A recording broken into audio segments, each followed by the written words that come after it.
এর প্রথম রিমাইন্ডার এটা যে আমরা যে আল্লাহর ভালোবাসা পেতে চাই, এটার প্রধানতম শর্ত হচ্ছে আল্লাহ রাসূল সাল্লাল্লাহু আলাইহি ওয়াসাল্লামের অনুসরণ করতে হবে। ওনার অনুসরণ বাদ দিয়ে আল্লাহর ভালোবাসা কোশ্চিনকালেও পাওয়া যাবে না। যে আয়াতে আল্লাহ তাআলা খুব স্পষ্ট করে বলছেন, কুল ইন কুনতুম তুহিব্বুনাল্লাহা ফাত্তাবিউনি ইউহিব্বুকুমুল্লাহ।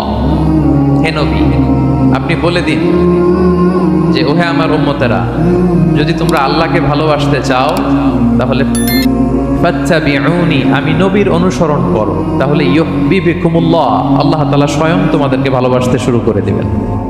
বিশ্বনবীর ভালোবাসা ছাড়া, বিশ্বনবীকে অনুসরণ করা ছাড়া আল্লাহর ভালোবাসা কোশ্চিনকালেও পাওয়া যাবে। আল্লাহ তাআলা তো রাসূল সাল্লাল্লাহু আলাইহি ওয়াসাল্লামের আগের পরের সব গুনাহ মাফ করে দিয়েছেন। ওনার তো আদতে কোনো গুনাহই নেই, কিন্তু আল্লাহ তাআলার ঘোষণা হচ্ছে, নবী হে, আপনার আগের পরের সব গুনাহ মাফ করে দিলাম। তো সাহাবারা বলতেছেন এর কারণ হচ্ছে ওনার কোনো গুনাহই নেই, সব মাফ, এই জন্য ওনার কম করলেও হয়, আমাদের তো এত কম করলে চলবে না। কথা বুঝতে পেরেছেন? তো ওনারা ভাবলো যে না, আমাদের তো আমল বাড়াইতে হবে। কি করতে হবে? একজন বলল, আমি সারা রাত নামাজ পড়বো, আমি আর ঘুমাবো না। এখন থেকে সারা রাত কি করব? নামাজ পড়বো, আমি আর ঘুমাবো না। আরেকজন বলল, তাহলে আমি সারা বছর রোজা রাখবো, রোজা ভাঙবো না, সারা বছর টানা রোজা, যেহেতু বেশি বেশি করতে হবে। আরেকজন বললো, আমি স্ত্রীদের সাথে আর মেলামেশা করবো না, আমার স্ত্রীদের সাথে আমি আমার মতো বৈরাগ্য জীবনযাপন করব। তো এই কথা যখন রাসূল সাল্লাল্লাহু আলাইহি ওয়াসাল্লাম শুনলেন, রাসূল সাল্লাল্লাহু আলাইহি ওয়াসাল্লাম ওনাদেরকে ডেকে পাঠালেন, ডেকে বললেন, আনতুমুল্লাযীনা কুলতুম কাযা ওয়া কাযা, তোমরা কি এমনটা এমনটা বলছো? তারা ভয়ে বলতেছে, ইয়া রাসূলুল্লাহ, জি আমরা তো এরকম করে ফেলছি, বলে ফেলছি। তখন রাসূল সাল্লাল্লাহু আলাইহি ওয়াসাল্লাম বললেন, ওয়াল্লাহি ইন্নী লা আখশাকুম লিল্লাহি ওয়া আতকাকুম লাহু, আল্লাহর শপথ করে বলছি, আমি তোমাদের মধ্য থেকে আল্লাহকে সবচেয়ে বেশি ভয় পাই। আমি সবচেয়ে বড় মুত্তাকি, আমার চেয়ে বেশি কেউ আল্লাহকে ভয় পেতে পারে না। তা আমি সবচেয়ে বড় মুত্তাকি, আমি সবচেয়ে বেশি আল্লাহর প্রিয় ভাজন, আমি আল্লাহর সবচেয়ে বেশি ভয় পাই। এরপরেও আমি রাতে ঘুমাই, আবার নামাজও পড়ি। সোম বৃহস্পতিবারে রোজা রাখি, বাকি দিনগুলোতে আমি খাই। আমার তো 11 জন স্ত্রী, আমি সবার সাথে মেলামেশা করি। কই স্ত্রী মেলামেশায়, রোজা রাখা না রাখায়, রাতে ঘুম এবং তাহাজ্জুদ, এই যে ব্যালেন্স করে যে আমি জীবন পরিচালনা করি, এতে আমার মুত্তাকি হইতে তো কোনো সমস্যা হয়নি। আমি শ্রেষ্ঠ নবীর এই মর্যাদা অক্ষুণ্ণ রাখতে তো আমার সমস্যা হয়নি, কিন্তু তোমাদের সমস্যা কোথায়?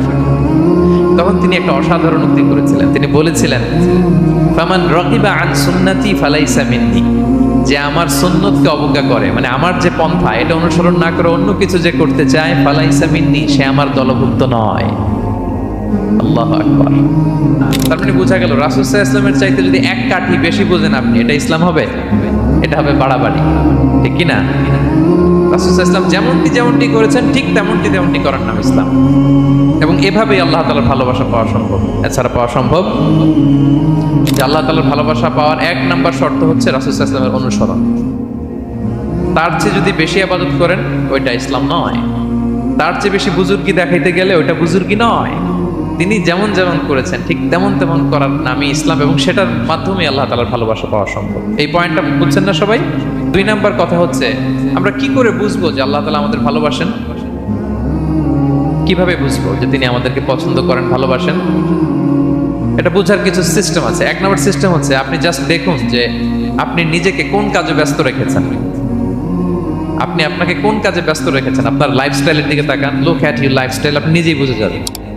আপনি যদি দেখেন যে না, আপনার ভালো ভালো কাজে আপনার ব্যস্ততা, আপনার এঙ্গেজমেন্ট ভালো লোকদের সাথে, আপনার সার্কেলটা ভেরি গুড সার্কেল, ভালো কাজে আপনার মন টানে, আপনি ভালো কাজ করেন, যদি আপনার কার্যক্রম এরকম হয়, তাহলে বুঝে নেবেন আল্লাহ তাআলা আপনাদেরকে ভালোবাসেন।